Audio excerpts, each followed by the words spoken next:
Il va remettre la frappe. Ils sont magiques les Monégasques. J'ai un scoop pour vous. La frappe croisée magnifique. Égalisation pour l'AS Monaco. Ce soir, je vais dire tout haut ce que tout le monde pense tout bas. Radio Diagonale, la web radio 100% rouge-blanche. Salut tout le monde et bienvenue pour un nouveau débrief, un débrief consacré à la 7e journée de Ligue 1 et à la victoire de Monaco sur la pelouse de Rennes, 2-1, des buts signés Thilo Kehrer et Folarin Balogun et une égalisation rennaise entre les deux, signé Ludovic Blas. Pour parler de cette rencontre, je serai avec Pierre. Salut Pierre. Salut Damien et bonsoir à tous les leaders de cette Ligue 1 McDonald's. Bonjour à tous ceux qui sont leaders du championnat et aux autres. et avec un invité spécial, le pape de la ch'timitude, Danny Boone, en hommage à Quentin, qui n'est pas là ce soir, contrairement à ce que je pensais. Voilà. Donc, mais il sera quand même un petit peu avec nous. Voilà. Salut Dany. Dans nos cœurs. Donc on va parler de cette rencontre, nouvelle victoire monégasque, la 4e d'affilée et la 6e en championnat cette saison. On a gagné 6 fois et un match nul, donc Monaco toujours invaincu. Monaco leader, c'est aussi un des enseignements de cette journée-là. Monaco seul leader, j'ai envie de dire, puisqu'on était jusqu'à présent à égalité. On était avec le PSG, on avait été avec Marseille en début de saison aussi. Monaco seul leader qui va donc passer la trêve au chaud. Donc du coup on va commencer par le j'aime pas et puis je te laisse commencer.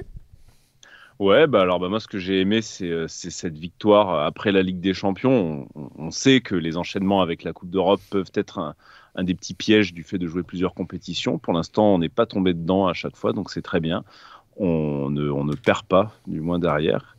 Et là, en l'occurrence, on ne perd pas de points même, donc c'est très bien. Et puis, la façon de gagner est bien aussi, dans le sens où, alors on n'est pas sur une victoire sans appel avec une valise mise au Rennais, mais par contre, on sait gagner en faisant le dos rond, en défendant. Donc ça, c'est quelque chose d'appréciable qu'on avait commencé à entrevoir en fin de saison dernière, et puis qui a tendance à se confirmer cette année. Donc ça, c'est top, parce qu'on sait que dans un parcours, si on veut viser sur de belles choses, toutes les victoires ne se feront pas par 3 buts d'écart, et il faut savoir gagner laborieusement, 2-1, en s'ennuyant un petit peu sur une partie du match. Donc vendu. Et toi, j'aime pas. Mon j'aime pas, en revanche, ça va être la blessure de Balogun, malheureusement, qu'on perd. Et alors qu'il revenait bien, je l'ai beaucoup taillé, ce pauvre Balogun. Et là, il faut dire qu'il était meilleur depuis quelques temps, qu'il semblait s'être remis la tête à l'endroit et être de nouveau l'attaquant prometteur qu'on avait recruté. Donc là, c'est une blessure qui a l'air d'être en plus assez sérieuse. Ça a été confirmé aujourd'hui. Donc du coup, c'est une luxation de l'épaule. Donc on sait qu'il y en a pour plusieurs semaines, a priori. Et malheureusement, donc déjà on va devoir s'en priver, et c'est gênant parce on sait qu'on manque d'attaquants, on n'en a pas beaucoup, et puis en plus on ne sait pas dans quel état on va retrouver ce joueur qui, même si là il était bon, on sait que c'est un peu fragile et que dans quelle forme il va revenir. Voilà, donc ça c'est un j'aime pas, qui ne se base pas sur les performances du terrain malheureusement, mais plutôt sur des faits de jeu. Et moi, mon j'aime, un j'aime en crève-cœur finalement, puisque c'était l'enchaînement de Balogun sur le but.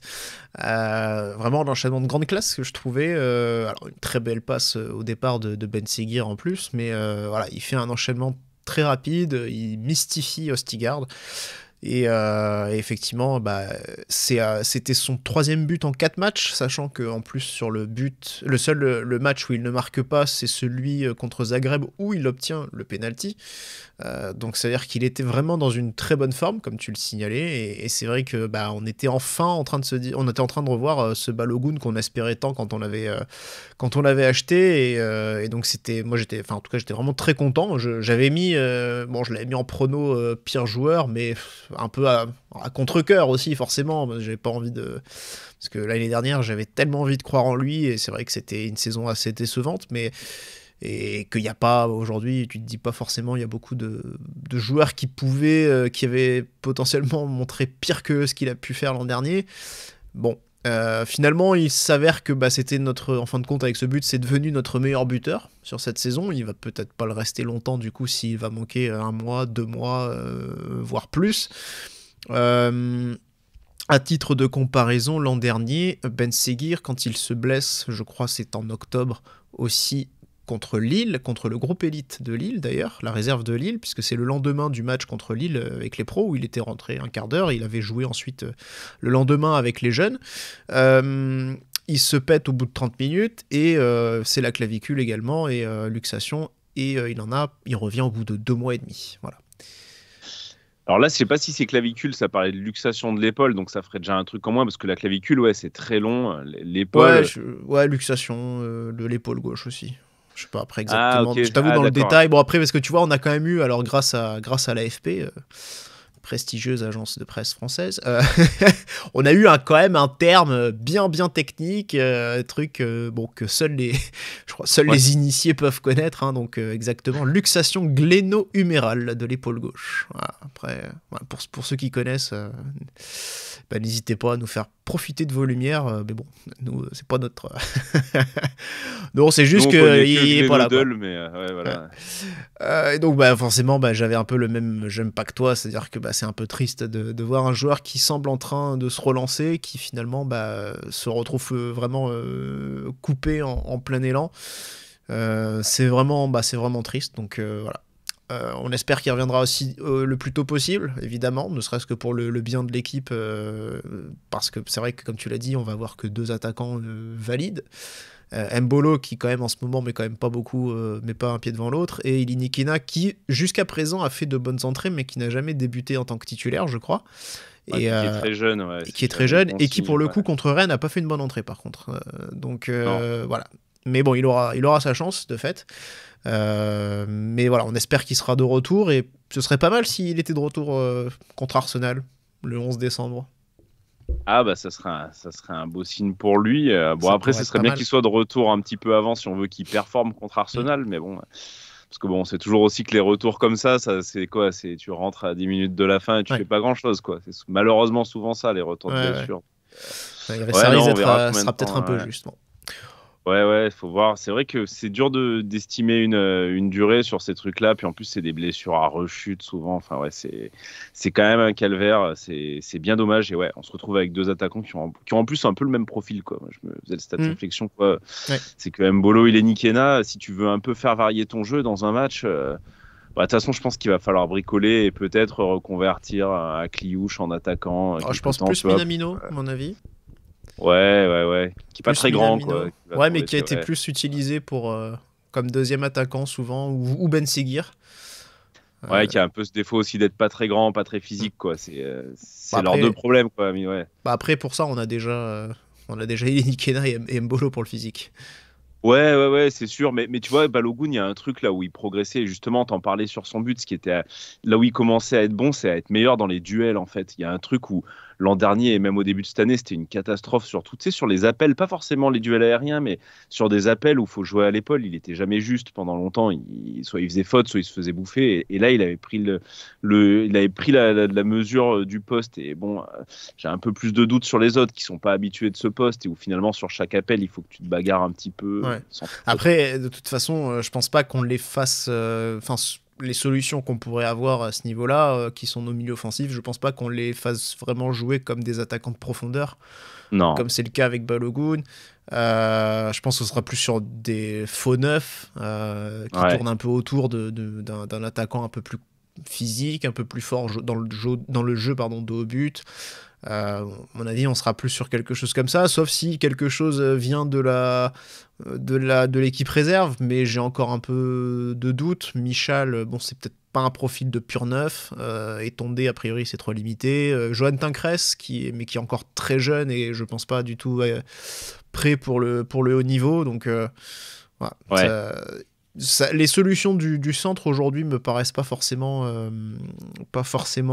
prêtes là d'un seul coup, donc ouais. Ça va effectivement être un peu plus du bricolage pour la suite de la saison pour l'instant. On verra bien.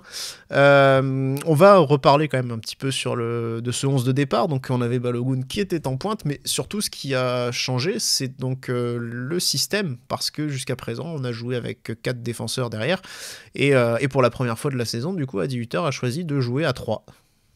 Oui, voilà, avec 3 axiaux, du coup, alors à 3 ou à 5, selon comment on se positionne sur le terrain. On avait 3 axiaux et donc du coup 2 pistons, quoi, on va dire.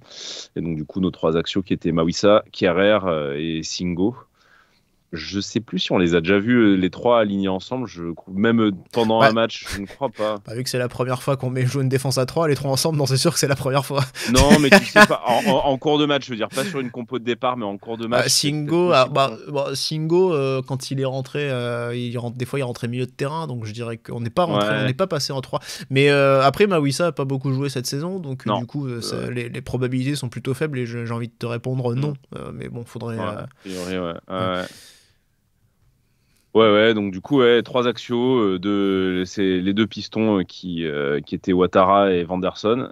Et ensuite, on partait sur un milieu, un entrejeu composé de Zakaria et de Camara. Donc, ça, notre doublette habituelle qui est partie pour être titulaire. Et devant, donc avec juste derrière Balogun, on avait Ben Seguir et Minamino qui étaient donc là en soutien des deux joueurs de l'attaquant, pardon. Donc ces 2 joueurs-là qui étaient aussi chargés de l'animation, il y en a un qui l'a bien fait pour le coup, c'est Elias Ben Seguir et finalement très très tôt, puisque à peine on est dans le match que il fait déjà une grosse différence. Alors il le fait pas dans le jeu, il le fait sur coup de pied arrêté, un de plus sur un corner. Et là encore une fois, on l'avait déjà signalé à Auxerre, puisque Kehrer s'était signalé 2 fois de cette façon, mais encore une fois, un corner tiré premier poteau, avec Kehrer qui reprend, et cette fois, lui, il marque. Enfin, il avait déjà marqué, même si c'est vrai que pour Auxerre, c'est Léon qui se le met aussi un peu tout seul dans le but.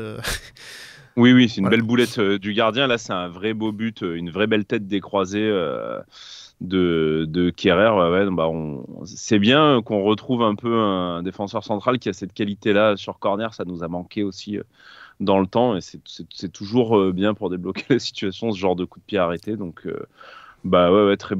très beau corner de Ben Seguir, très belle tête décroisée de Kehrer. Petite hésitation, alors je l'ai vu après coup, moi, tout ça, parce que je n'étais pas arrivé en direct sur le match, mais a priori, il y a eu une petite hésitation. Il a été checké longuement, ce but-là, pour la position de Minamino. Oui. Ouais, voilà, donc qui ferait un peu écran. Bon, ça a été décidé que non. Après, il y a toujours une petite zone grise dans ces trucs-là. Bon, tant mieux, là, cette fois-ci, on y est favorable. C'est vrai qu'il pouvait peut-être gêner un peu Mandanda, mais l'arbitre a considéré que c'était pas suffisant. Après, il la touche pas, il s'écarte, enfin, il s'éloigne du ballon, justement, pour essayer aussi de pas interférer. Donc, voilà, après ça, c'est des considérations, c'est pas forcément ce qui nous passionne le plus. On a aussi rapidement finalement l'égalisation rennaise, très très belle égalisation avec une frappe magnifique de Blas, il faut le dire, frappe de loin, et un ballon perdu par Zakaria au milieu de terrain. Ouais, exactement, sur un moment où il se bagarre quand même beaucoup sur une récupération en fait qui est un peu laborieuse, et où il a pas trop d'autres solutions donc, pour la donner. Il y a pas, je trouve alors c'est une boulette de sa part, mais je trouve qu'il manque de soutien en fait à ce moment-là. Il manque de soutien déjà dans l'effort de récupération du ballon, et après il manque de soutien dans la proposition, dans les appels donc il est tout seul avec le ballon ou sans, et à chaque fois il galère, et donc il finit par perdre ce duel parce que les Rennais sont solidaires par contre sur le coup, et Blas récupère, et après c'est quand même la faute à pas de chance, comme tu dis, c'est qu'il arme une frappe, il est facile à 25, il est à 25 bons mètres du but, et il met une merveille de frappe, ça c'est clair. On peut noter que Keun touche le ballon. Ouais. Quand même, il l'effleure. Donc, est-ce que le ballon, en connaissant on va me dire que ça va être encore du parti pris. Je vais pas finir ma phrase parce que Non, mais en tout cas, j'ai lu aussi forcément certains se plaindre du positionnement de Philippe Keun sur cette action. Le plongeon en soi, c'est peut-être pas... sur la détente, il peut peut-être pas faire beaucoup mieux, mais certains évoquent un placement initial qui est pas forcément très bon. Alors, on n'est pas forcément spécialiste du poste, ouais. Mais c'est ça. Après, c'est vrai que je pense que la frappe, elle est assez soudaine, donc à mon avis, c'est probable aussi qu'ils s'y attendent pas, ce qui peut être logique à cette distance de... pas forcément tout le monde ne tente une frappe, pas forcément tout le monde ne met aussi une aussi belle frappe à cet endroit. Donc c'est vrai que c'est plus en termes de probabilité pour que ça puisse faire ficelle à cet endroit, c'est plutôt faible. Bon. Toujours est-il qu'il touche le ballon, donc il y a peut-être un petit regret à ce niveau-là d'une anticipation qui aurait peut-être pu être meilleure, mais bon, ça me semble difficile quand même de l'incriminer sur ce but. Non, je trouve aussi que c'est dur de l'incriminer. Après, effectivement, c'est pas un but, je pense, qui est inarrêtable. Je pense qu'il y a des gardiens qui l'auraient sorti peut-être par un meilleur placement, comme tu dis, ou par une meilleure détente. On sait en plus que Keun, c'est quand même un gardien qui joue souvent avancé. Hein. Il s'est déjà fait quand même avoir sur des cas beaucoup plus compliqué. Ouais. Et là, je pense qu'il est un petit peu avancé, en effet. Après, je te rejoins sur le fait que la proba que Blastir est faible, la proba qu'il fasse ce type de tir est très faible. Donc voilà, c'est surtout la faute à pas de chance, quoi. Ouais. Mais en tout cas, on va quand même réagir très rapidement, même si on n'a pas forcément la domination territoriale du terrain. On a quand même cette égalisation, ce break qui est fait, cet avantage qui est pris grâce à Balogun. Donc but qu'on a déjà un petit peu évoqué. J'ai souligné la passe de Ben Seguir vraiment dans l'intervalle qui est magnifique. Voilà, après Balogun qui fait un bel enchaînement donc avec un contrôle et une deuxième touche pour s'amener le ballon vraiment en un éclair, et derrière le petit piqué pour finir parfaitement sur Mandanda. Très très beau but, quoi. Très très beau but. C'est un super enchaînement, c'est clair, c'est un super enchaînement. Finalement, c'est marrant parce que Dazen, ils étaient vachement sur la passe de Ben Seguir, qui est très bonne, hein, c'est vrai, hein, qui passe laser, qui va très vite, qui casse les lignes et tout, mais moi, je suis du même avis que toi, j'ai été plus bluffé en fait par l'enchaînement de Balogun, qui est de très grande qualité sur ce but, et qui est et en plus qui résiste Østigard. Je crois que c'est avec Østigard qu'il est à la lutte. Ouais. Il lui tire le maillot, enfin c'est compliqué. Et on l'a souvent vu tomber dans ce genre de duel, mais tomber trop facilement et du coup ne rien obtenir du tout. Et là, et même ce que j'ai envie de dire, c'est ce que j'ai beaucoup apprécié pour le coup, c'est la finesse avec laquelle il termine finalement, parce qu'il tente ce petit piqué alors que sur beaucoup de matchs précédemment, au contraire, moi ce que je lui reprochais, c'était souvent de forcer la frappe, c'est-à-dire d'y aller en force, parce que c'est vrai qu'il a une frappe assez puissante, et souvent de vouloir mettre beaucoup trop de puissance. D'ailleurs, le risque, c'est que souvent ça cadre pas. Et donc là, il prend un peu le contre-pied de tout ça en jouant avec un peu plus de finesse, avec le petit piqué. Et ça, je trouve ça vraiment super. Pour le coup, d'avoir été dans cette optique-là plutôt que d'avoir fait un truc qui ne fonctionnait pas beaucoup depuis un an et demi, quoi. Ouais, non, c'est appréciable. Tout est parfait sur cet enchaînement, hein, c'est clair. Enfin voilà, du coup, là il y a 2-1, c'est-à-dire que finalement le score n'évoluera plus après la 22e minute, donc tout s'est joué en début de match, et puis derrière il y a eu pas mal de... Bon, il y a eu quelques occasions, mais finalement pas énormément de choses. Il y a un amour d'ouverture de Ben Seguir, je crois, pas longtemps après le but, là, tu sais, justement, de nouveau, je crois, pour Balogun, avec Mandanda qui sort très loin de son but. Ouais. Mais c'est vrai que c'est le fait qui m'a marqué. Après, il n'y a plus grand-chose offensivement, mais si, en deuxième période, bien sûr, mais... Oui. Mais il y a cette ouverture de Ben Seguir qui, elle, pour le coup, est vraiment très très belle. En fait, le ballon est lifté d'une façon qui vient contourner le défenseur, l'appel de Balogun, et de l'autre côté, enfin, tout est parfait là-dessus. La sortie de Mandanda est très bonne, mais on n'est pas loin en plus de la récupérer et de le remettre en difficulté. Mais voilà, c'est le fait de jeu qu'il y a ensuite. C'est vrai que sinon, c'est plutôt calme. Sur la physionomie du match, de cette première période, on va dire que c'est la meilleure période monégasque du match. La deuxième sera quand même beaucoup plus difficile. Mais donc du coup c'est quand même positif, c'est que finalement on a en réalité très peu d'occasions, très peu vraiment de bonnes situations, et là pour une fois j'ai envie de dire on arrive à être plus efficace, quoi. Ouais, c'est clair. Ouais, c'est vrai que là on a su être tueur, ouais, tout à fait. C'est ça, voilà. Donc on a vraiment concrétisé. Alors on va pas le faire en deuxième période avec la barre notamment de Ben Seguir, début de la seconde période. Bon, c'est comme ça. On peut quand même signaler aussi un poteau rennais. Dans la foulée, ouais, c'est une minute un peu dingue en fait où tu as une barre de Ben Seguir et le contre rennais avec le poteau. Qui est-ce qui tire sur le poteau? C'est Kalimundo, ouais, voilà, ouais. Donc du coup, c'est dans le même, voilà. Et puis sur cette seconde période, au final, il n'y a pas beaucoup plus parce que Rennes a cadré 3 frappes, dont le but. Il y a 2 frappes cadrées de Truffert ensuite dans le match, et pas beaucoup plus. Et nous, 2 tirs cadrés, 2 buts. Voilà. On va pas mal subir. Il y a une belle frappe de loin sortie par Cohn, hein, il me semble. Cohn, il sort en deuxième mi-temps une belle frappe de loin de Truffert. Là, je crois qu'il claque, là, qui est un peu sous la barre. Là, ouais, après, franchement, elle est pas très dure à prendre. Ouais, il a déjà pris des buts comme ça. Mais bon. Ouais, on va me dire. Je sais ce qu'on va me dire. Ce qu'on va me rétorquer en commentaire. Mais bon, elle est quand même plein axe. Elle est centrée, ouais. Ah bon, voilà. C'est logique de faire cet arrêt-là. Bon. La deuxième période, donc il y a assez peu d'occasions finalement, à part les montants, mais Monaco va quand même beaucoup subir en réalité.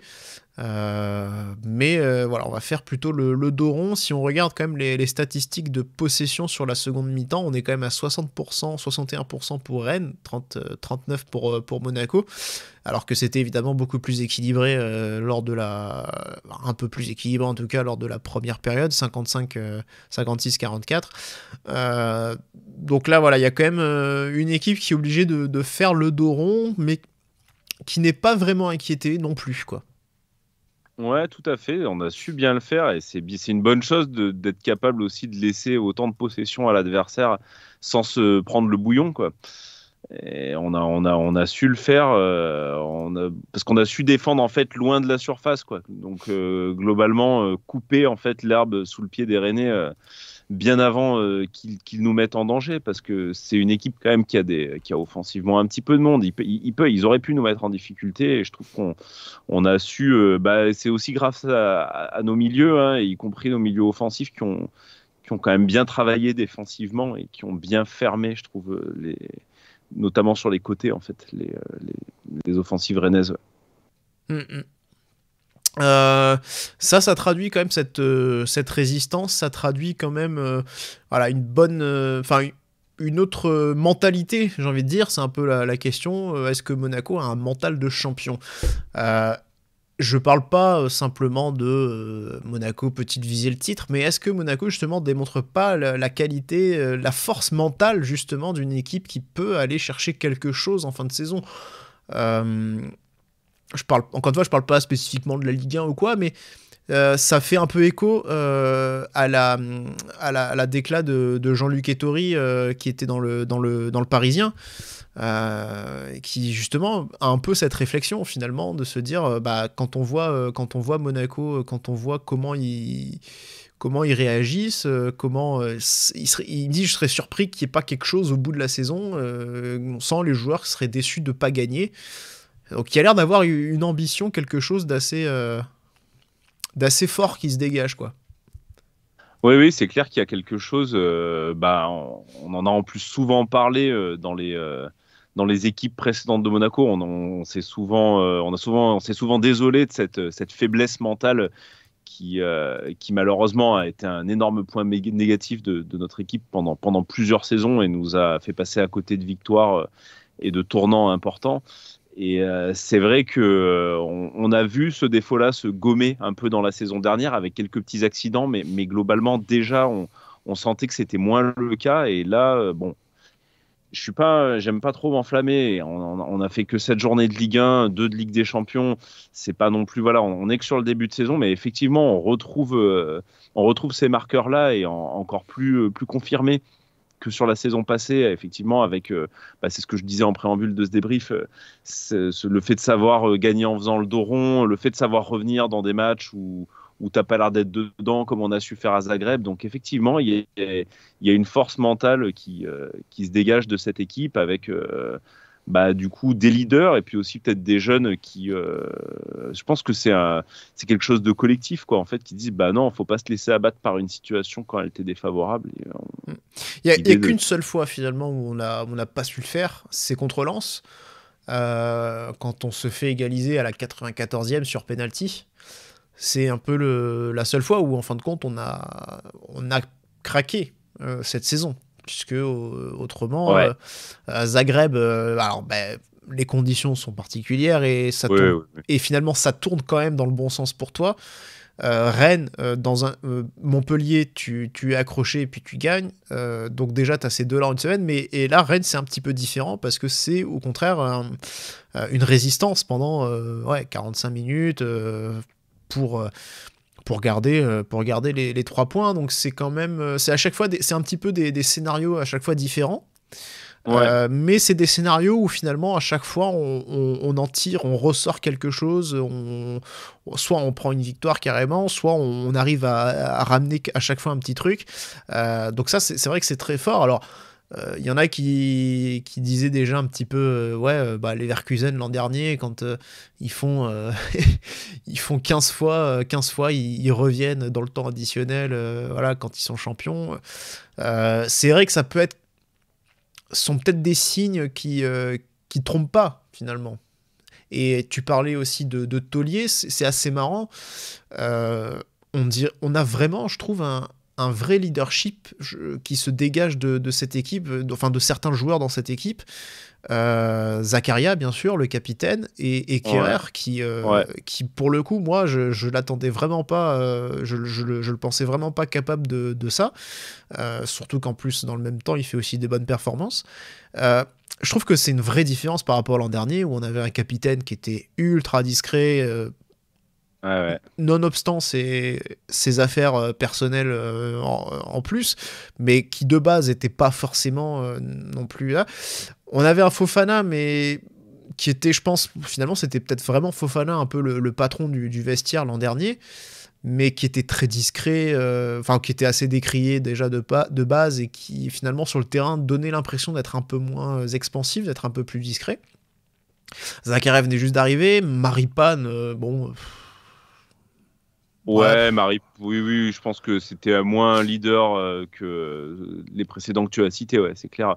Oui, Zakaria, en tout cas, donne l'impression d'avoir cette force-là et de savoir inculquer ça à son équipe, plus que ce que Fofana était capable de le faire.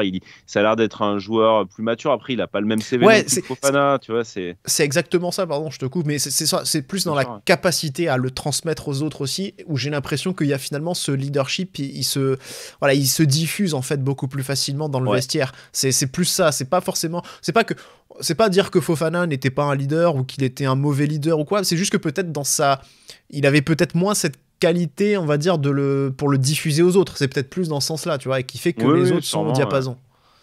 En tout cas, c'est sûr qu'il y a quelque chose qui se dégage de cette équipe qu'on n'avait plus vu depuis un moment à Monaco. Et ça, c'est très plaisant. Et Zakaria y est pour beaucoup. Kehrer, comme tu disais, qui a l'air d'être une bonne surprise là-dessus. Et en fait, finalement, maintenant, quand tu regardes son CV et tout, certes, c'était pas le type de défenseur qu'on attendait au mercato d'hiver, mais en fait, quand tu réfléchis, tu dis il y a quand même un CV, tu vois, derrière ce mec. Et puis du coup, il a l'air de prendre son rôle à cœur, ça marche bien.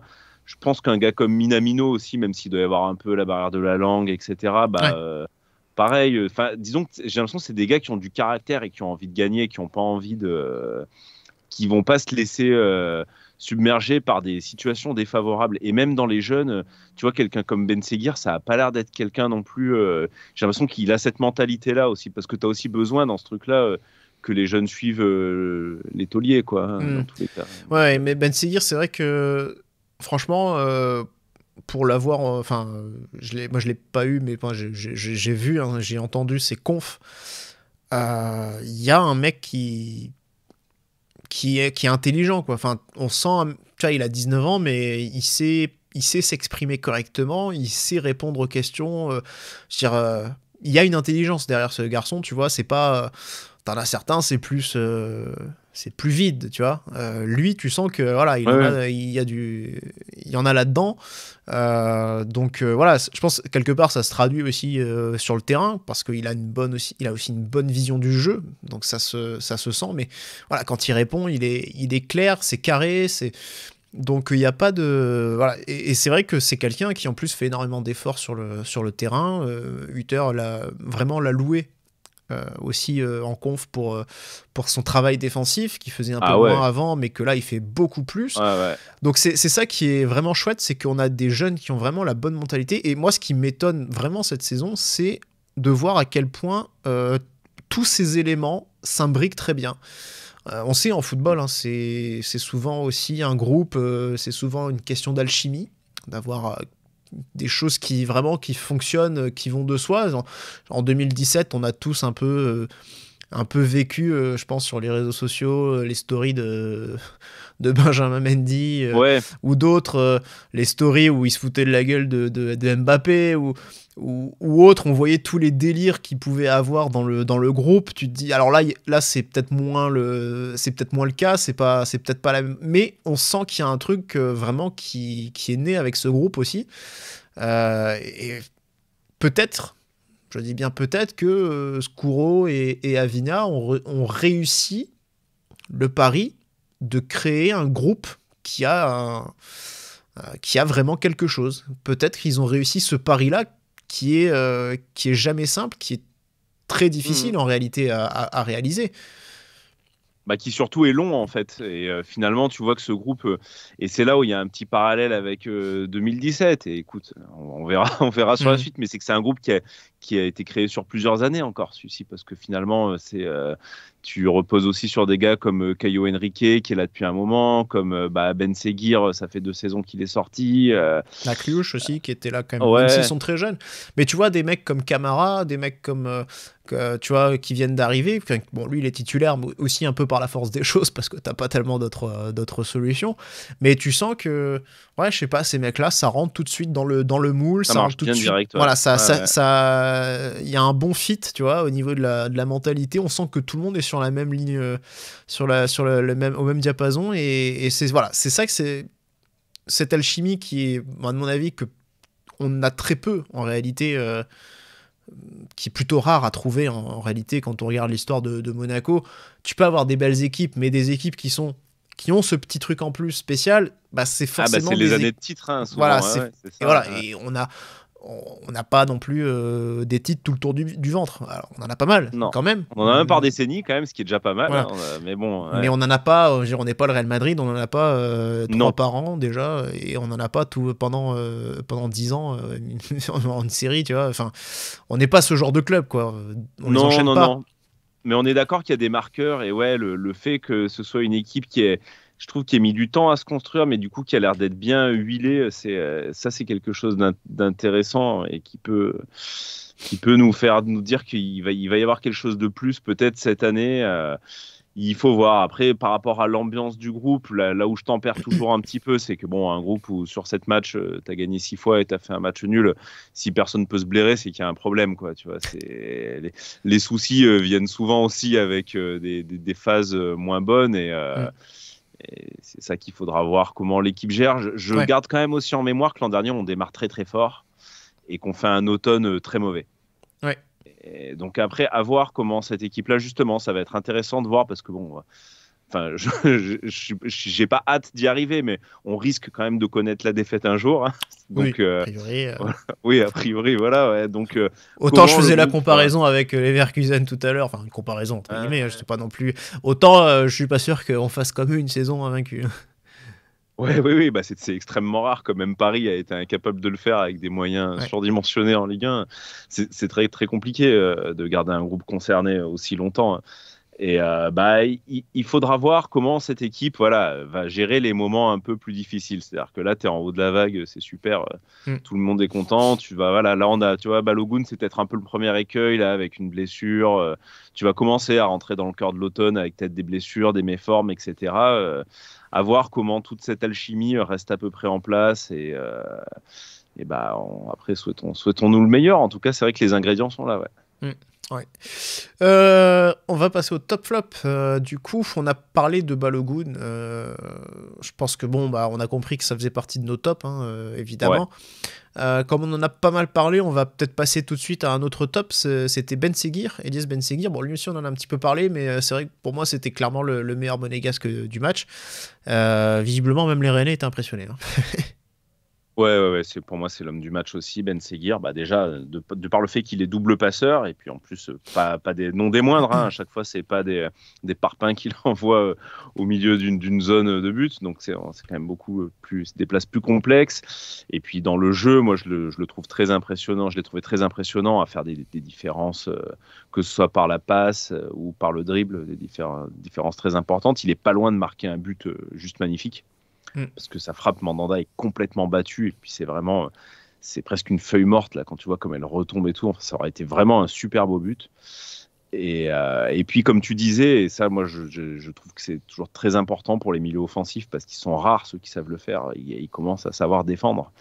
Et là, Jardim me le disait il n'y a pas longtemps là, en interview quand il reparlait du titre de 2017. C'est quand tu as des milieux offensifs qui tricotent bien et qui mettent des jolis buts, il y en a plein. Mais alors ceux qui font ça et qui en plus sont capables d'abattre en même temps un bon travail défensif, ça court pas les rues. Et, ça, c'est le haut niveau après, du coup. Voilà. Ouais, c'est le haut niveau. Et Ben Seguir commence, s'il arrive à maintenir ces performances-là où il est très bon défensivement, parce qu'en plus, il est juste, il défend pas juste en faisant des fautes, quoi. Il défend, il récupère des ballons sans faire de fautes, il est capable de couper des lignes de passe, donc ça peut devenir très très bien pour nous, quoi. Ouais. En tout cas, on sait c'est un talent, un très très gros talent. J'ai déjà peur du moment où on va le perdre. Ouais, il risque pas de rester très très longtemps chez nous s'il est si bon. Ouais, ça risque d'être en 2025. Hein. C'est le risque malheureusement. Ouais. Donc, mais en tout cas, c'est vrai que quand tu dis ces jeunes qui font des efforts, mine de rien, c'est vrai que leur investissement, que ce soit lui ou que ce soit un Akliouche par exemple, c'est quand même super. Et puis évidemment, quand en plus tu as le résultat qui vient, tu te dis si de cette manière-là ça fonctionne, si en plus ça nous permet de gagner, ça nous permet d'avancer, ça nous permet d'être leader, ça nous permet de mener le championnat, ouais, c'est sûr que tu te dis ça vaut le coup de le faire finalement, de faire ces efforts-là, et donc ça incite à les répéter. Donc voilà. On a mis un troisième top, du coup Quentin a mis un troisième top. 1 minute. Donc c'est Thilo Kehrer, buteur sur l'ouverture du score pour lui, deuxième but donc de la saison. Pareil, un match tout en maîtrise, très, très tranquille aussi au niveau défensif, même quand on a subi, il a dégagé beaucoup de ballons, une dizaine en tout. Donc il était vraiment présent, il a été propre, donc voilà. Un très bon match pour moi aussi de sa part pour Kehrer. Ouais, très bon match, très calme. Et puis, comme on en parlait tout à l'heure, le leadership, ça passe aussi par là. C'est pas un défenseur qui est trop sanguin, qui va s'énerver, etc. Ouais. Donc, c'est pas mal pour garder une équipe hors de l'eau. Au niveau des flops, quand même, parce qu'il y en a quelques-uns, je te laisse commencer. Ouais, moi ce sera Ouattara. Alors c'est pas un énorme flop, je trouve pas que ce soit une partie catastrophique de sa part. Par contre, trop peu en vue, toujours des faiblesses défensives qui, on sait que c'est un joueur qui est très jeune et qui a besoin de progresser, et défensivement, il est très naïf, quoi. Il se fait quand même très souvent avoir, et pourtant en plus c'est un grand gaillard et tout, et j'ai l'impression même qu'il va se faire bouger des fois dans des duels par manque d'anticipation, par erreur de placement, etc. Donc voilà, et donc alors il compense en général par un bon rendement offensif, et là on l'a pas vu, quoi. Offensivement, rien ne s'est passé de son côté. Je trouve qu'on a eu globalement un jeu quand même assez axial, donc c'est pas finalement que lui non plus, mais bon. Il a fait aucun centre, j'avais vu. Et c'est vrai que oui, les attaques sont jamais vraiment passées par lui, donc sous-utilisé hein, offensivement, et puis défensivement, ouais, bon, moyen, pas vraiment très très bon, donc bon voilà, c'est une partition assez moyenne quoi. Ouais. Oui, voilà, c'est ça, ouais. Moyen sans ouais. être inquiétant. Ouais. Ouais. Moi, sans être inquiétant, je sais pas, disons que pour l'instant, je l'ai pas encore vu. Alors, il a pas énormément joué, mais je l'ai pas encore vu à un niveau. Je note pas une progression pour l'instant par rapport à l'an dernier. Je note encore des fragilités et voilà, pour l'instant, j'ai encore des. C'est pas que j'ai des réserves sur le potentiel du joueur, mais pour l'instant, je trouve que c'est pas encore tout à fait suffisant. Ouais, Pas bah dans ma tête, encore, moi, ça c'est quand manque même un encore numéro. ouais, ça manque encore de garantie, si tu veux. Ouais, mais pour moi, c'est un numéro 2 qui est là pour Ouais. l'instant. Parce que de toute façon, Uther a dit qu'il voulait faire beaucoup tourner. Donc, de toute façon, on va l'avoir un peu toute la saison. Mais je pense que, enfin, dans mon esprit, je pense dans celui d'Uther aussi, c'est Caio qui est quand même Oui, pas voilà, trop de doute, mais ouais. c'est vrai qu'on pourra aussi peut-être parler de Caio, parce que je trouve que sur le niveau de début de saison, Caio est plutôt moyen aussi, hein, donc pas forcément au niveau espéré. Un flop pour moi, j'ai mis Zakaria, parce que je pense que si on a aussi pas mal subi, c'est aussi parce qu'au milieu de terrain, on n'a pas forcément été au-dessus, et je pense lui en particulier,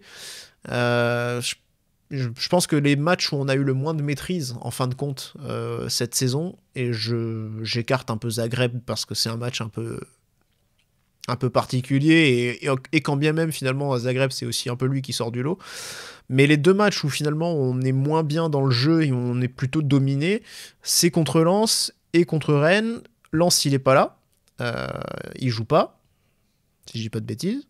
C'est pas lui qui concède le péno contre Lens? Si, c'est lui qui marque d'ailleurs même. Attends, il marque contre Lens. Si, il joue.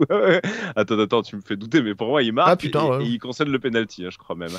Ah, c'est Camara qui est absent. Ah oui, c'est Camara qui est absent. Oui, c'est Camara avec Magassa qui le remplace et qui fait d'ailleurs plutôt un bon match. Bon. Oui, Zakaria buteur. L'argumentaire qui tombe à l'eau, terrible. Ah, tu vois, j'étais persuadé que c'était lui. Bon, en tout cas, sur ce match-là, pour moi, il y a quand même, c'était moins bon au milieu de terrain. Dans le duel, il était beaucoup moins présent, même s'il a récupéré des ballons. Mais je sais pas, j'ai trouvé que c'était beaucoup moins. Il y avait pas cette supériorité qu'il a affichée jusqu'à présent en début de saison. Donc voilà, je l'ai mis en flop, et le fait aussi que sa perte de balle pour moi coûte aussi un but directement, c'est un point négatif. Notre petit Bilout, il a un troisième flop. On a mis Minamino. Minamino qui pareil sur un début de saison assez moyen finalement d'une manière générale, et sur cette rencontre je l'ai pas vu faire beaucoup de différence en réalité. Je l'ai vu quand même faire beaucoup de travail défensif. En fait, c'est là où je tempère, moi, ce flop-là, parce que je pense que c'est aussi grâce à Minamino que Ben Seguir est très en vue, parce que il y a beaucoup d'abattage, il y a beaucoup de travail de l'ombre de sa part et de repli défensif. Donc, effectivement, moins en vue offensivement, il est pas loin de nous priver du premier but de Kerrer par son placement, a priori. Bon, finalement, sans conséquence. Mais je trouve ça dur de le mettre flop dans le sens où je trouve qu'il travaille beaucoup pour l'équipe, quoi. Ouais, mais bon, après... Ouais, je suis d'accord avec toi, hein. C'est vrai qu'il fait beaucoup de travail, il fait beaucoup d'appels pour essayer de libérer des espaces, mais c'est vrai que aussi, je le vois un peu par rapport à l'an dernier où il fait quand même plus de différence, même balle au pied, tu vois, et il en faisait beaucoup plus, et là, il n'en fait pas beaucoup. C'est un peu aussi dans ce sens-là où je trouve que c'est en dessous quand même pour l'instant encore.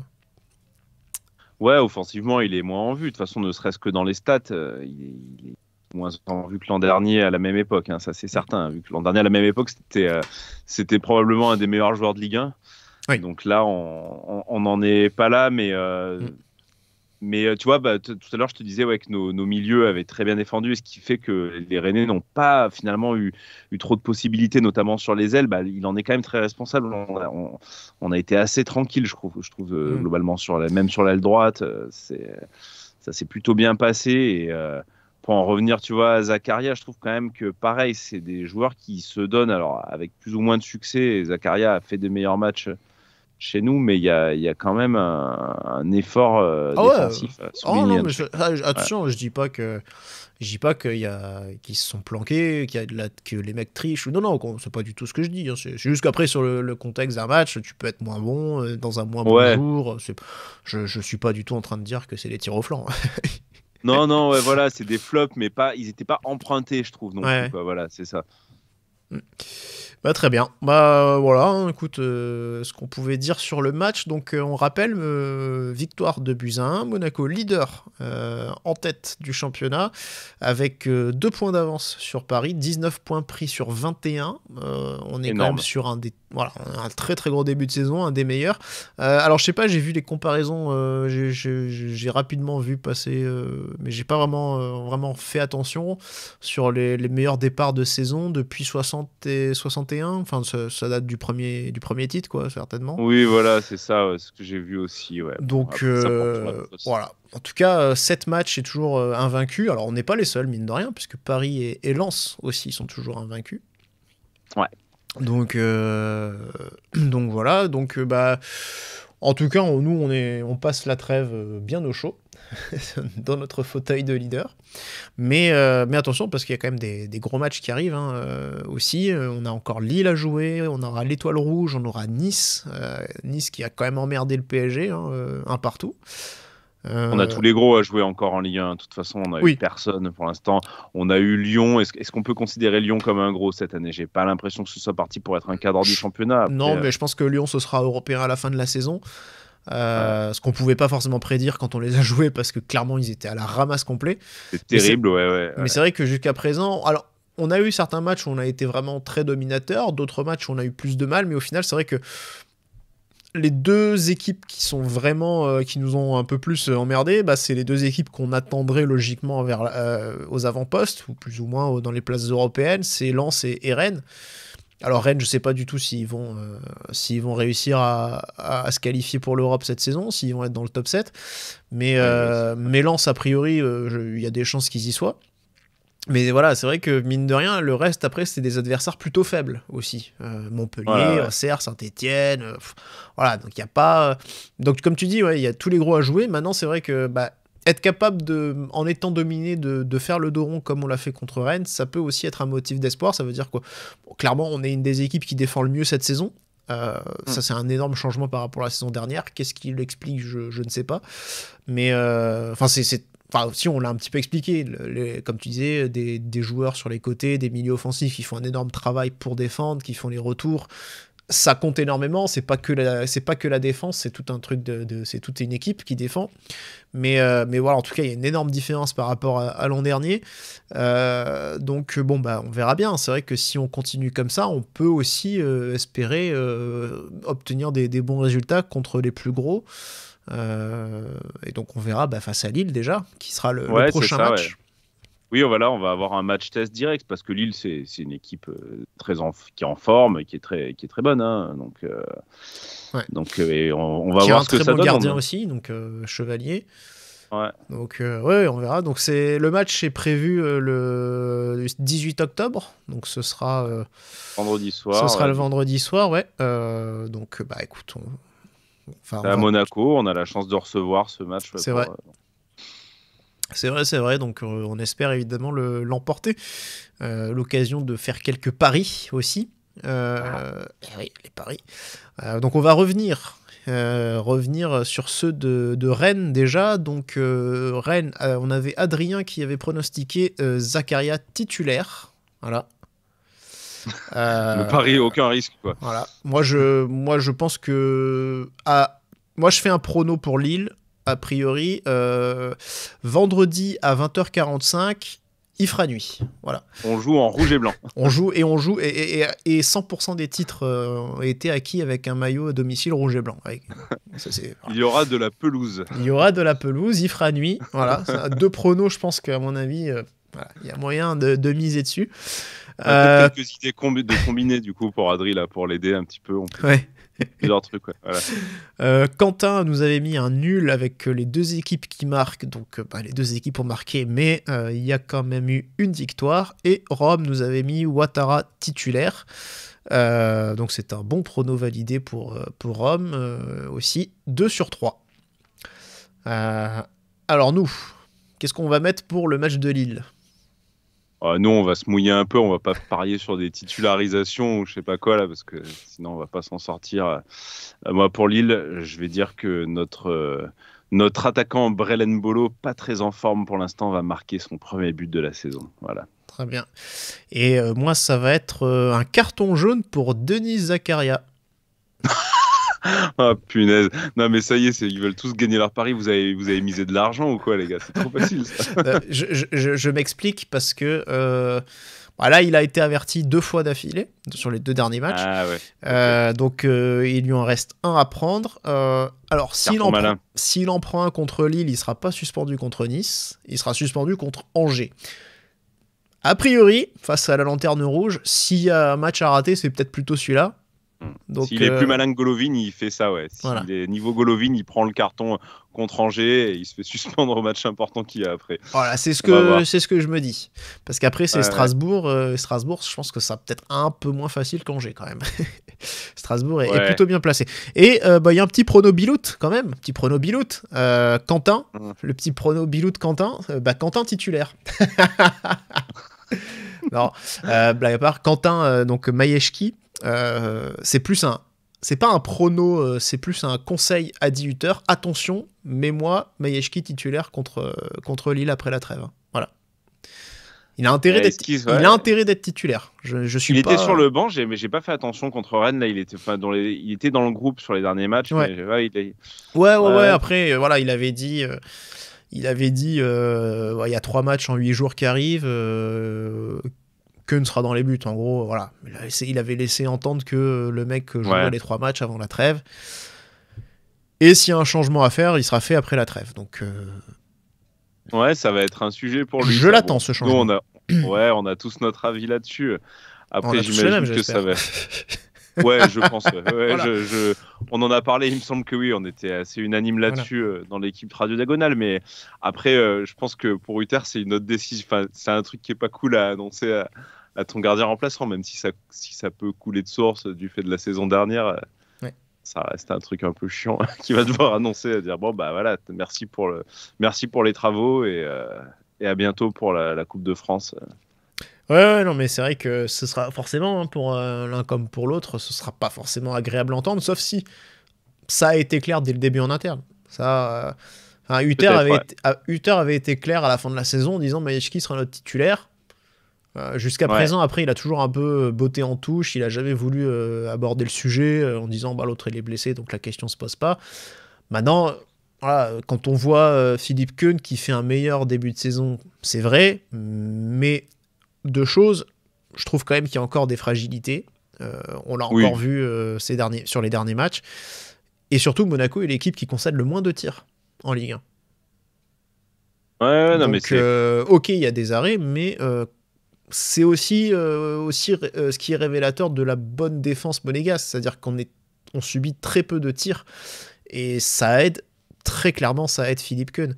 Donc sans vouloir, encore une fois, sans parti pris ou autre, c'est une réalité, c'est factuel, c'est des chiffres.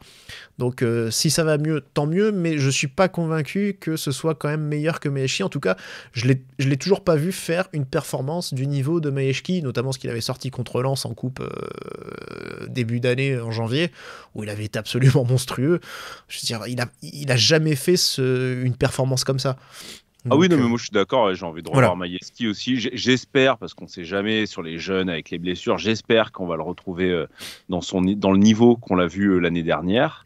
Ouais. Donc voilà. En fait, maintenant, attention, si quand il revient, il est pas au même niveau, qu'il est moins bien ou qu'il fait pas, il doit être lui aussi ouvert. Enfin, la concurrence doit rester ouverte aussi à ce niveau-là. Il faut pas.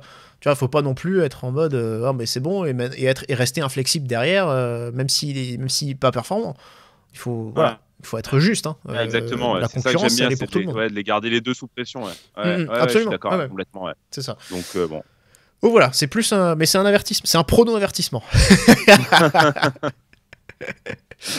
Bon, enfin, voilà, parce que de toute façon, si je vais le dire, hein, je l'annonce tout de suite. Je ferai peut-être pas le débrief, mais si jamais, si jamais contre Lille, c'est Philippe Keun qui est titulaire. Hutter il prend un taquet. Je fais le débrief, c'est mon j'aime pas tout de suite, je l'annonce, hein. Ce sera mon j'aime pas. Il met Philippe Keun et que Keun arrête un penalty. Ce sera mon j'aime pas. Et non mais on verra. Ouais, non mais bonne question. On scrutera tous en tout cas cette titularisation là, c'est certain. Ce qui est d'autant plus terrible en plus, c'est que si vraiment il choisit de remettre Majewski sur ce match-là, ce sera juste après la trêve internationale où Philippe Keun retrouve la sélection. Il était plus, il a encore jamais eu de sélection, il a jamais encore, il ne joue pas, mais il est remplaçant. Ouais. Il avait été présent à la Coupe du Monde en 2022. Bon, il était genre 4e ou 5e gardien, tu vois. Ils avaient des problèmes de gardien à ce moment-là, donc ils avaient ratissé large en Suisse. Et depuis la Coupe du Monde, il a jamais été appelé. Et là, paf, il arrive. Et derrière, on lui dit, tu retournes sur le banc, Coco. C'est vrai que titulaire chez le leader de Ligue 1, il y a une certaine logique de l'appeler pour eux. Il n'y a pas Sommer aussi. Voilà. Ouais, après Keun, on verra. J'espère qu'on va quand même le garder à la trêve hivernale dans le cas où on le met en numéro 2 quand Majewski revient. Mais parce que ce qui va se passer concrètement, c'est que ça a l'air d'être un gardien quand même qui a envie d'être numéro 1 dans un club et qui était venu chez nous pour ça. Les choses ne se sont pas passées comme prévu et il est parti pour ne plus l'être normalement, sauf s'il regagne sa place, mais ce qui n'a pas l'air de se dessiner. Enfin, on verra les performances de Majewski, mais je ne le souhaite pas, quoi, en tout cas. Mais du coup, dans ces faits-là, qu'est-ce qui va se passer? Parce qu'il a fait un bon début de saison. C'est peut-être aussi, il va peut-être taper dans l'œil d'un club qui va dire vas-y, je te le rachète, moi, ce gars, pour en faire mon titulaire. Lui va avoir envie d'y aller. Enfin, ça peut du coup être un sujet au mercato d'hiver ou un sujet qui peut devenir un peu emmerdant, quoi. Donc voilà, il va falloir gérer ce truc-là, quoi. Avec un numéro 2 qui n'était pas venu là pour être numéro 2. On verra. La dernière fois qu'on avait eu ça remontait il y a très longtemps, j'ai repensé, c'est Tony Silva, Flavio Roma. Je me rappelle, on avait un peu un truc comme ça où Roma est pété en début de saison et Silva joue plutôt bien. Et en fait, il était bon, ouais. Mais, sauf qu'après, la hiérarchie est la hiérarchie. Et quand Roma revient de blessure, Deschamps le remet et Silva dit moi, je veux me barrer. Moi, j'ai pas envie d'être sur le banc. Je trouve que c'est immérité. Et derrière, il aura quand même fait des belles heures à Lille, justement. Ouais, il fait une très belle carrière derrière. Et je crois qu'il s'en va d'ailleurs chez nous au mercato hivernal, du coup, pareil. Mais parce que un gars qui veut jouer et que tu mets sur le banc, il peut te foutre une ambiance terrible dans un groupe, quoi. Donc. Ouais. Bon, enfin voilà, donc on a aussi par la même occasion inauguré la rubrique prono débat. Exactement. Bon, en tout cas, on va rester là. Merci Pierre, merci à tous de nous avoir suivis. Donc on vous donnera rendez-vous probablement pour un petit club Mounegou où on va essayer de justement de pas faire les mêmes débats que ce qu'on a fait ce soir. Même si ça pourrait être les sujets les plus faciles, entre guillemets. Mais voilà, on va essayer de trouver, de chercher d'autres pistes, d'autres choses pour vous proposer pour occuper cette trêve internationale. Et puis bien sûr, on vous retrouvera ensuite pour la reprise de la Ligue 1. Donc rendez-vous, on le disait, le 18 octobre avec Monaco-Lille pour la 8e journée de Ligue 1. Voilà. Et merci Pierre, merci à tous Damien de nous avoir suivis. Et puis on vous dit à bientôt. Dage Mounegou, ciao ciao.